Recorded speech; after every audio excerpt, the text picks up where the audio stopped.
কোরআনের সবচেয়ে বেশি আলোচিত হয়েছে যেই অপরাধের ভয়াবহতা সম্পর্কে, সেই অপরাধের নাম কি? শিরক।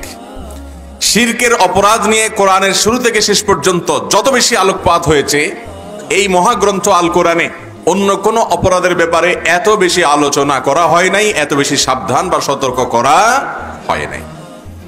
কারণ শিরকের এই অপরাধটা এত জঘন্য এবং এত মারাত্মক যে কোরআনে হাকিমে আল্লাহ রাব্বুল আলামিন প্রিয় নবী সাল্লাল্লাহু আলাইহি সাল্লামের প্রতি ওহী নাজিল করে বলেছেন, ওয়ালাকাদ উহিয়া ইলাইকা ওয়া ইলাল্লাযীনা মিন ক্বাবলি, অর্থাৎ হে রাসূল, আপনার প্রতি আর আপনার আগে দুনিয়াতে যত নবী রাসূল এসেছেন, সকল যুগের, সকল সমাজের, সকল দেশের, সকল ভাষার, একবারে সে আদম আলাইহিস সালাম থেকে নিয়ে শুরু করে আমাদের নবী মুহাম্মদ সাল্লাল্লাহু আলাইহি সাল্লাম শেষ নবী পর্যন্ত সকল নবী রাসূলদের প্রতি আল্লাহ রাব্বুল আলামিনের একটা কমন ফরমান ছিল, একটা কমন অর্ডার ছিল। নামাজের ক্ষেত্রে ব্যবধান ছিল। কোন নবী রাসূলের প্রতি আল্লাহ তাআলা 5 ওয়াক্ত নামাজ দিয়েছেন, তো কাউকে 1 ওয়াক্ত হয়তো দিয়েছে। কারণ নামাজের ধরন একরকম ছিল, আরেকজনটা আরেক রকম ছিল। কোন নবী রাসূলকে আল্লাহ তাআলা একটা জিনিস ফরজ করেছেন, ওই জিনিসটা হয়তো অন্যদের উপরে ফরজ করেন নাই। কিন্তু এই একটা বিষয়ে আমাদের নবীজি সাল্লাল্লাহু আলাইহি সাল্লামকে আল্লাহ বলেছেন যে আপনার প্রতি আর আপনার আগে যত নবী রাসূল এসেছেন সবার প্রতি আল্লাহর আসমানি একটা কমন অর্ডার ছিল। সেটা কি? লা ইন আশরাকতা লা ইয়াহবাতান্না আমালুক ওয়া লা তাকুনান্না মিনাল খাসিরিন। হে রাসূল, কমন যে অর্ডার ছিল সেটা হলো, যদি আল্লাহর সঙ্গে শিরিক করেন, আল্লাহর কোনো পার্টনার সাব্যস্ত করেন, তাহলে আপনি যত ভালো কাজ করেন, যত নেক আমল করেন, যত ইবাদত বন্দেগী করেন, যত তাসবিহ তেলাওয়াত করেন, যত কোরআন পড়েন, যত ওয়াজ মাহফিল শুনেন, যত ওয়াজ করেন, যত হজ করেন, যত উমরা করেন, যত ভালো কাজ করেন, আল্লাহ বলছেন লা ইয়াহবাতান্না আমালুক, অবশ্যই অবশ্যই আপনার আমল বরবাদ হয়ে যাবে, সমস্ত আমল ক্যান্সেল হয়ে যাবে, ডিলেট হয়ে যাবে, এগুলোর কোনো মূল্য বা ভ্যালু আল্লাহর কাছে হবে। ওয়া লা তাকুনান্না মিনাল খাসিরিন। শুধু সেটাই নয়, এরপর ক্ষতিগ্রস্তদের মধ্যে আপনি চলে যাবেন এবং তাদের কাতারে শামিল হয়ে যাবেন। আপনার কোনো আমল আল্লাহর কাছে আর মাকবুল হবে না। ভাইরা আমার, এই আয়াত বলছে শিরক কত বড় অপরাধ, কত জঘন্য অপরাধ।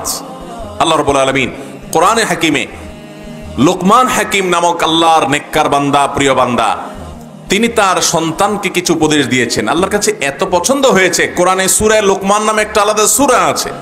এই সূরাতে আল্লাহ তাআলা লোকমান হাকিম তার সন্তানকে কি কি উপদেশ দিয়েছেন, পৃথিবীর ইতিহাসের সকল বাবা মায়েরদের জন্য সেই উপদেশগুলো আল্লাহ তাআলা উল্লেখ করে আমাদের জন্য সেটা শিক্ষণীয় এবং অনুসরণীয় করে রেখেছেন।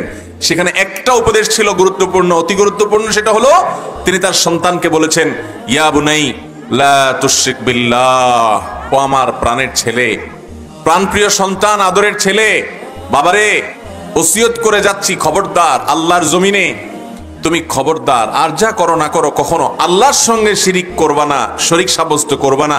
কারণ ইন্নাশ শিরকা লাযুলমুন আযীম, কারণ শিরক হলো আল্লাহর জমিনে সবচেয়ে মহা অপরাধ। এই অপরাধটা এরকম যে এই অপরাধটাকে বলা যায় ক্ষমার অযোগ্য।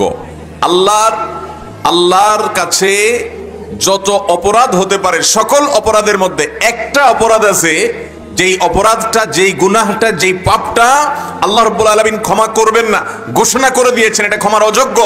সেই পাপটা হলো শিরকের পাপ। আল্লাহ বলেছেন, ইন্নাল্লাহা লা ইয়াগফিরু আন ইউশরাকা বিহি, নিশ্চয়ই আল্লাহ রাব্বুল আলামিন তার সঙ্গে যদি কেউ শরীক সাব্যস্ত করে, এটা আল্লাহ তাআলা মাফ করবেন না। মাফ করবেন না মানে, যদি সে এই অপরাধ করে তওবা ছাড়া মারা যায় তাহলে মাফ করবেন না। কেউ জীবনে করে ফেলেছে না বুঝে, এরপর সে তওবা করে ফিরে এসেছে আর সে অপরাধ করে নাই, এটা অবশ্যই মাফ হবে।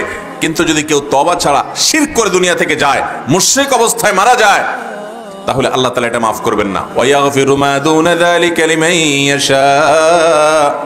আর শিরক ছাড়া যত অপরাধ আছে, যত অপরাধ আছে আল্লাহর হক সংশ্লিষ্ট, সবগুলো আল্লাহ তাআলা যাকে ইচ্ছা তাকে মাফ করে দিবেন। কিন্তু শিরকের অপরাধ এটা আল্লাহ তাআলা কাউকে মাফ করবেন যদি সেই শিরকের অপরাধ করে দুনিয়া থেকে যায়। ভাইরা আমার, এই অপরাধের ভয়াবহতা এত বেশি, এত বেশি। আমাদের প্রিয় নবী সাল্লাল্লাহু আলাইহি সাল্লামের সাথে মক্কার মুশরিকদের বিরোধটাই ছিল এই অপরাধ নিয়ে। তারা আল্লাহকে স্বীকার করত, আল্লাহকে ডাকতো, আল্লাহর কাছে দোয়া করত, প্রার্থনা করত, ইবাদত করত, সবই ঠিক ছিল, সবই করত। কিন্তু মক্কার মুশরিকদের মূল সমস্যা ছিল যে তারা আল্লাহকেও ইবাদত করত, আবার শিরিকও করত।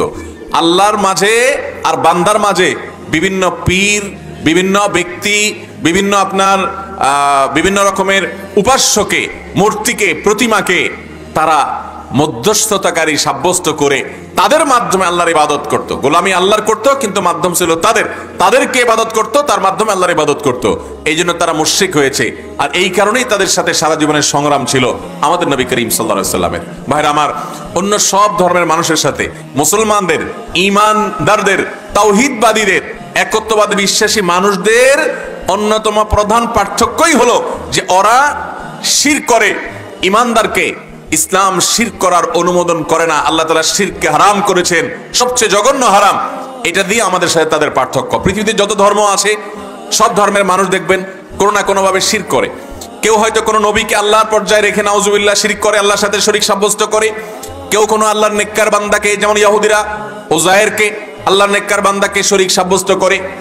তারপরে খ্রিস্টানরা ঈসা আলাইহিস সালামকে আল্লাহর পরিবারভুক্ত করে নাউজুবিল্লাহ তারা শরীক সাব্যস্ত করে।